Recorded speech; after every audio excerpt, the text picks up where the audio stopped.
What's up, everybody? Welcome to another video. Today I'm going to show you how I installed my Crowson motion actuators. Now you ask, what is a motion actuator? A tactile transducer, some people call them, other people call them butt kickers.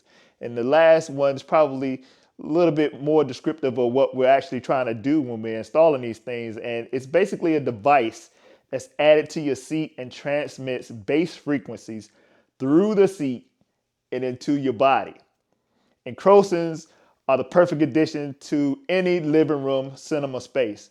Now, the Crowson actuators were purchased as a pair and included a pair of motion isolator feet that are also included for the feet you don't use with your Crowson actuators. We're not going to use those in this project. We're going to do something a little bit different, as you see. Now, our project today will focus on how I installed these while keeping the installation hidden and tidy. Now, let's take a look at our project area. This is our project area here, and our goal will be to run our speaker wire under the carpet and to our amplifier. Now, there's no crawl space here, so we had to find a way to get from A to B. And I'm going to show you how I did it. But first, let's take a look at some of the things we might need for this install.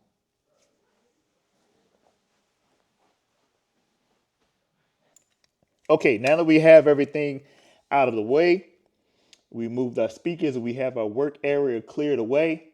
The first thing we're going to do is cut our carpet and padding to expose the concrete underneath. So we're going to make an incision into and through our carpet and through the padding that's underneath to expose the concrete. And we're going to be using fishing rods to find our path. We're going to use these fishing rods to find our path. And once we hit that concrete from this side right here all the way underneath, using these fishing rods and adding a length of fishing rod as we go. So as we push this rod through, we're going to add different sections or keep adding sections until we get to that far wall there. But before we add those fishing rods, what we need to do is we need to add a pull string so we can get our wiring through. So what we want to do here is take some fishing string and add it to the tip of this here fishing rod. So we're going to cut a length of this wire here, excuse me, not wire, but pull string. And then we're going to take some tape, leave a little bit hanging, a little extra there. And we're going to take some tape and we're going to kind of like candy cane this thing on here really good so it doesn't come off on the way. Just in case we catch a snag, we want to make sure we have a good length of this tape down.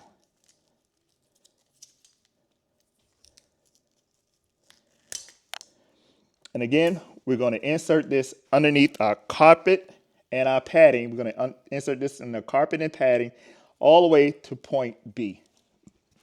So we're going to simulate if we had this thing right here underneath our carpet and our padding, riding along our concrete all the way to our end point, which is over there near that end plate that you see. We already have that done. But this is where we're going to go, underneath the carpet, pushing those rods along the way, adding sections to the rod as we go, as we push. And that string is going to be riding along this underneath here. And again, the wire's not here yet, so we keep adding sections of our pull rod until we get all the way to the far wall.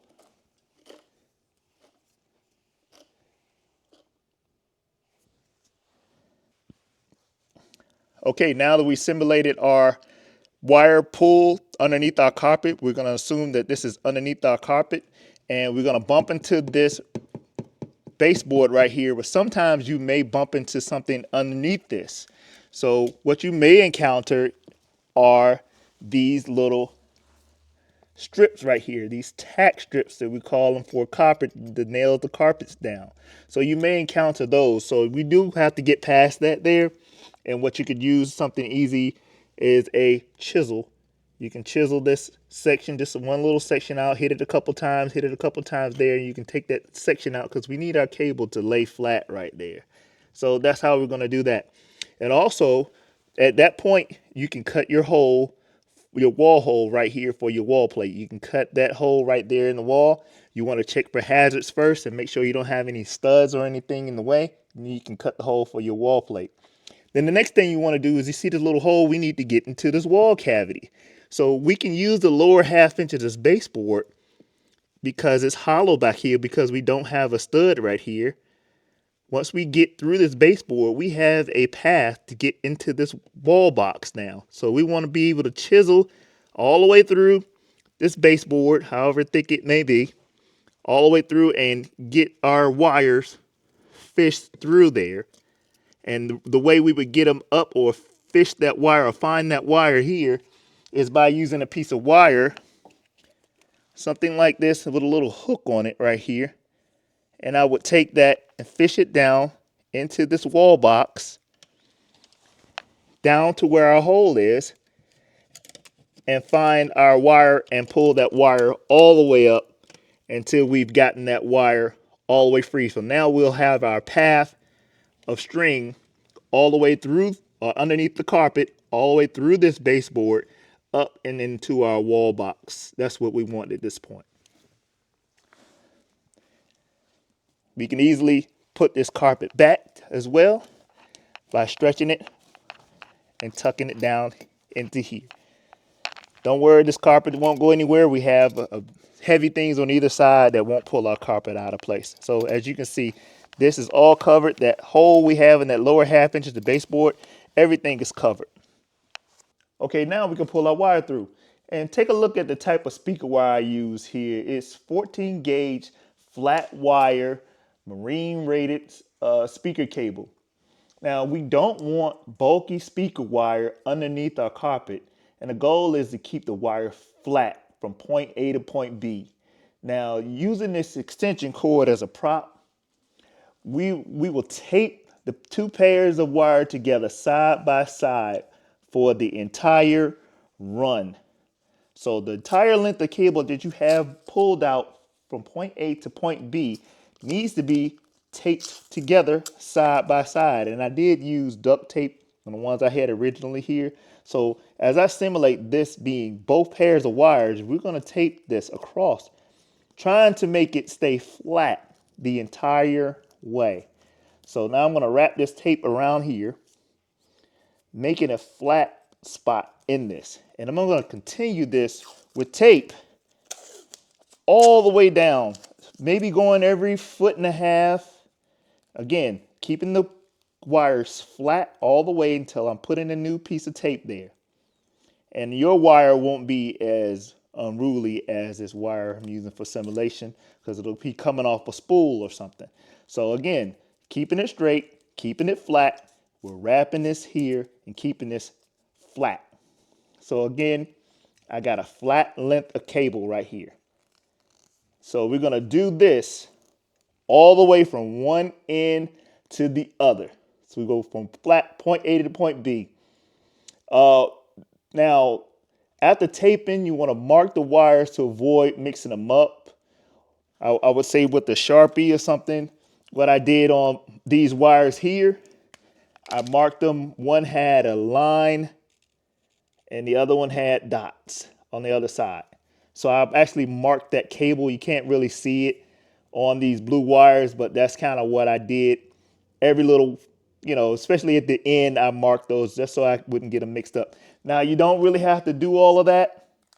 You can, it saves some time, but you want to mark the wires, avoid mixing them up, or use a wire identifier to label the wires later. So here's an example of how we use that wire identifier to label those wires a little bit later.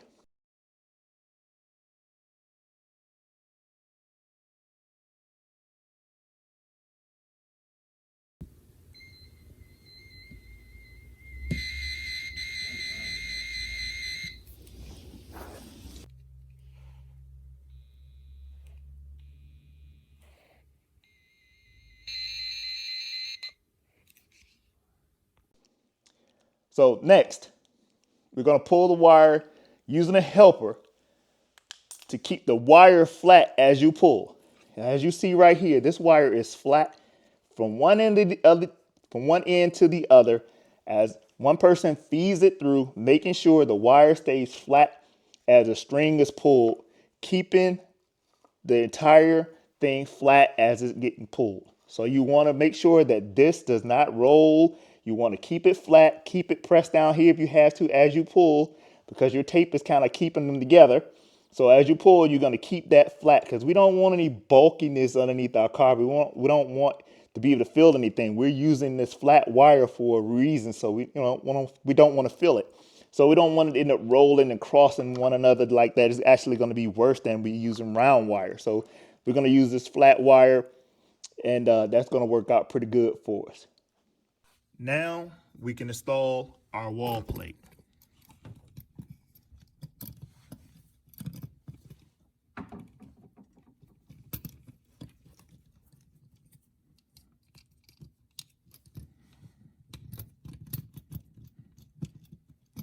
Okay, now the wall plate is connected.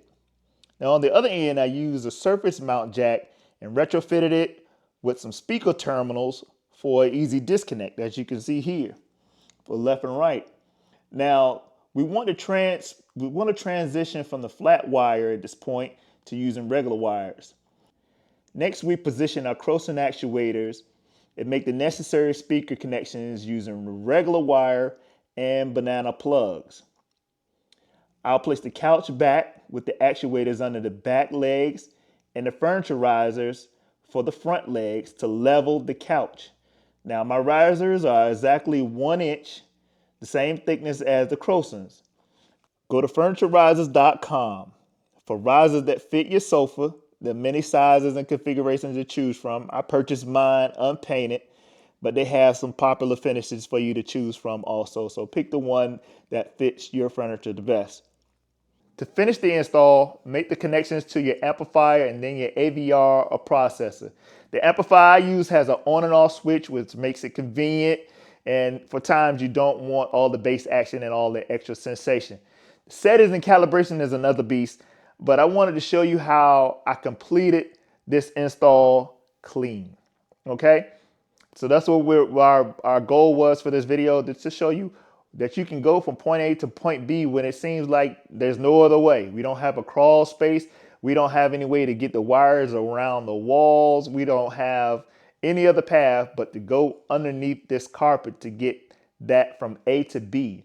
And when you imagine having that, you'll sit there and you'll think about a way to get it done. And I think that's what we did here. And I think it's the best way to get it done. And we did it cleanly and it looks great and it works really, really, really great. So I don't know if you've tried Crowson actuators or some other kind of tactile transducers, but I believe that is a great enhancement to your home theater viewing experience. So that's going to do it for now. That's going to do it for this video. I hope you gained a little bit of knowledge. I hope you gained a little bit of enthusiasm and courage to do something like this in your space. I think you can do it. It is not hard at all. So this is a very simple and easy process. You know, as long as the lady will let you cut a hole in the carpet, I guess, you know, so that may be a major thing. But if it's underneath the couch, like where ours is set up, nobody ever be able to tell. So again, keep it clean. I hope you liked the video. Please like, share, subscribe to the channel. We will see you in the next video. And thank you again for watching. See you.